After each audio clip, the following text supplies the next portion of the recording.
தமிழ்நாட்டு மாணவர்கள் மீது அக்கறை இருப்பதாக கூறும் அண்ணாமலை மத்திய அரசு தரமார்க்கும் கல்வி நிதியை பெற்றுத் தர முடியுமான கனிமொழி நம்ம அக்கா கனிமொழி அவர்கள் காலையில் சமூக வலைதளத்தில் இந்த பதிவு போட்டிருந்தாங்க. அக்கா அவர்களுக்கு பதில் நம்ம கொடுத்துருந்தோம் சமூக வலைதளத்தில்.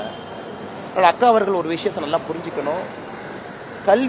கல்விக்கு பணம் தர மறுக்கிறாங்க அப்படிங்கிறது தவறான ஒரு சொல்லாடு.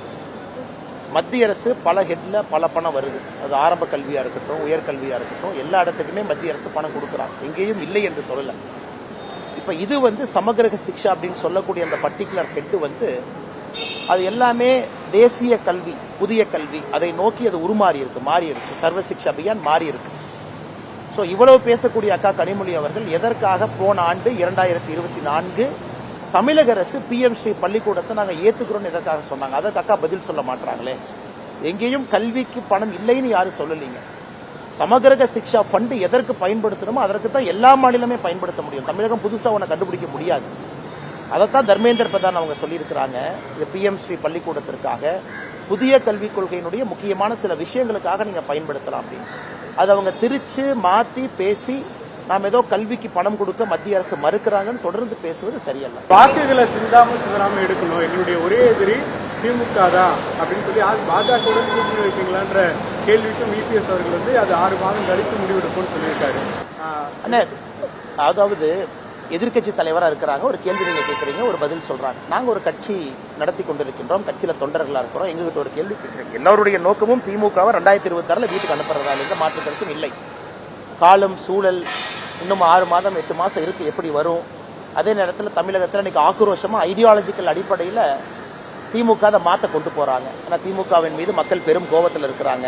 பெண்களுக்கு எதிரான குற்றங்கள் தினமும் அதிகமாகிட்டு இருக்கு. இதெல்லாம் தொடர்ந்து பாக்குறீங்க. ஆனால் என்னை பொறுத்தவரை இன்னைக்கு இது ஒரு தேவையில்லாத விஷயமா நான் பாக்குறேங்க. காரணம் பாஜக வளர்ந்து கொண்டிருக்கிறது. கட்சியை வளர்ப்பதற்கு முக்கியமான இது நேரமா பார்க்கிறோம். கடுமையாக உழைத்து கொண்டிருக்கின்றோம். இன்னும் தேர்தலுக்கான காலமும் அதுக்கான சூடும் இன்னும் வரல. வரும்பொழுது எல்லாம் பேசுவாங்க. நான் NDA எப்படி இருக்கும், NDA அமைப்பு எப்படி இருக்கும். இன்னைக்கு TTV தினகரன் இதே நீங்க பேசும்போது எங்க கூட பொள்ளாச்சியில் இருந்தாங்க. அண்ணன் TTV அவர்கள் பத்திரிகை சொன்னாங்க, வருகின்ற காலத்திலும் NDAல தான் அமமுக பயணிக்கும். அப்ப NDA வலிமை அடைஞ்சிட்டு இருக்காங்க, எந்த மாற்று கருத்தும் இல்லைங்கன்னா. ஸோ வருகின்ற நேரத்தில் NDA எப்படி இருக்கும், அதில் யார் இருப்பார்கள் என்று பேசுவாங்க. ஆனால் சில நேரம் எனக்கு சந்தேகம் என்னன்னா, முதலமைச்சர் கண்ணாடி பார்த்து அவரே பேசுகிறாரோன்னு சந்தேகம் இருக்கு. காலையில் அவர் கண்ணாடியை பார்த்து பேசுறாரு. மொழி யாருமே திணிக்கலையானா? தமிழகத்தில் தனியார் பள்ளிக்கூடத்தில் எத்தனையோ CBSE பள்ளிக்கூடத்தில் எத்தனையோ ஸ்டேட் போர்டு மெட்ரிகுலேஷன் ஸ்கூலில் தமிழ் மொழி கம்பல்சரியே இல்லை. நம்ம தொடர்ந்து அதை தரவுகளோடு பேசுகிறோம். இன்ஃபேக்ட் பிரைவேட் ஸ்கூலில் படிக்கக்கூடிய குழந்தைகள் கவர்மெண்ட் ஸ்கூலை விட அதிகமாக இருக்காங்கன்னு நம்ம சொல்கிறோம். அதை முதலமைச்சர் கருத்தை ஏற்றுக்கலையா? நாம சொல்வது அரசு பள்ளியில மட்டும் உங்களுடைய மொழிக் கொள்கையை திரிக்காதீங்க நாங்க சொல்றோம். தனியார் பள்ளியில 3 மொழிகள் படிக்கிறாங்க, 3வது மொழி பிடிச்ச மொழியை படிக்கும் பொழுது அரசு பள்ளிக்கு ஏன் முதலமைச்சர் அவர்களே உங்க மொழிக் கொள்கையை திணிக்கிறோன்னு சொல்றோம். அதனால முதலமைச்சர் அவர்கள் சில நேரம் பேசும்பொழுது கண்ணாடியை பார்த்து பேசுவது போல எங்களுக்கு தோணுது. நாங்க எங்கேயும் திணிக்கலீங்கன்னா 2020 வரைக்கும் 3வது மொழி என்பது திணிக்கப்பட்டது. அது 2020 அது ஆப்ஷனல் லாங்குவேஜா நீங்க எடுத்து படிங்கன்னு சொல்லியிருக்கோம். இதுல எங்க திருப்பி வருதுங்கன்னா, நேற்று முதலமைச்சர் பேசும்பொழுது யாரோ கூப்பிடுறாங்க, எதற்காக இதுல அனைத்து கட்சி கூட்டத்தில் பங்கேற்க கூடாது அப்படின்னு நினைக்காம அவங்களுடைய பங்கேற்பு இருக்கணும்னு சொல்லி. ஆனா அனைத்து கட்சி கூட்டம் ஒரு திருமணத்துக்கு நீங்க கூப்பிடுறீங்கன்னா பொண்ணு யாரு மாப்பிள்ளை யாருன்னு தெரியும், நம்ம போறோம், எந்த குடும்பம் தெரியும். அனைத்து கட்சி கூட்டம் எதுக்குன்னே தெரியாது. டீலிமிட்டேஷனை பத்தி யாரு சொன்னா? டீலிமிட்டேஷன் மக்கள் தொகை அடிப்படையில் நாங்க சொல்லவே இல்லை. டீலிமிட்டேஷனுக்கு கமிஷனும் போடல. எப்ப டீலிமிட்டேஷன் நடக்கும்னு யாருக்குமே தெரியாது. இவர் நாளைக்கு அனைத்து கட்சி கூட்டம் பெண்களை பற்றி, பெண்களுடைய பாதுகாப்பை பற்றி, பாஜக நாங்க போறோம், வாணிஜக்காரங்க எல்லாரும் போறோம், எதுவுமே சொல்லாதப்ப கற்பனையாக ஒரு அனைத்து கட்சி கூட்டம். கற்பனையா ஒரு கல்யாணத்துக்கு போவீங்களானே? நான் அண்ணன் கிட்ட சொல்றேனே, கற்பனையா ஒரு கல்யாணத்துக்கு வாங்க, பொண்ணு மாதிரி ஒருத்தவங்க இருப்பாங்க, மாப்பிள்ள மாதிரி இருப்பாங்க, எப்படி அந்த கூட்டத்துக்கு போவீங்க? மத்திய அரசு அதிகாரப்பூர்வமாக சொல்லுகின்ற கருத்துக்கு நாங்க பொறுப்புங்கன்னா 848 சீட் நாங்க சொல்லவே இல்லை. 22 சீட்டு தமிழ்நாட்டுக்கு வரும் சொல்லவே இல்லை. இந்தியாவில் டீலிமிட்டேஷன் வரும் பொழுது ஆர்டிகல் 81 படி பாப்புலேஷன் அடிப்படையில் தான் வரும் சொல்லவே இல்லை.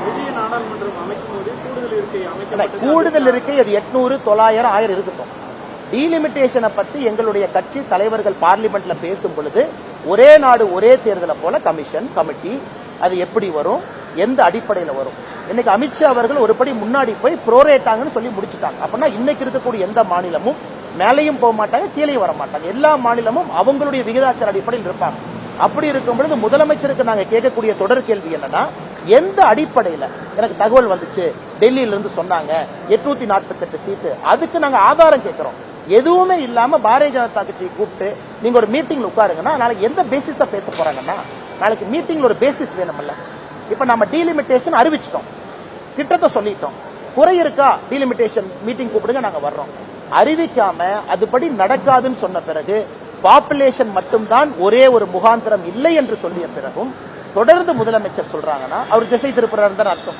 தமிழ்நாட்டினுடைய அடிப்படை மக்கள் பிரச்சனையை பேசாம திசை திருப்பி இன்னொரு இடத்துக்கு போறாரு தான் அர்த்தம்.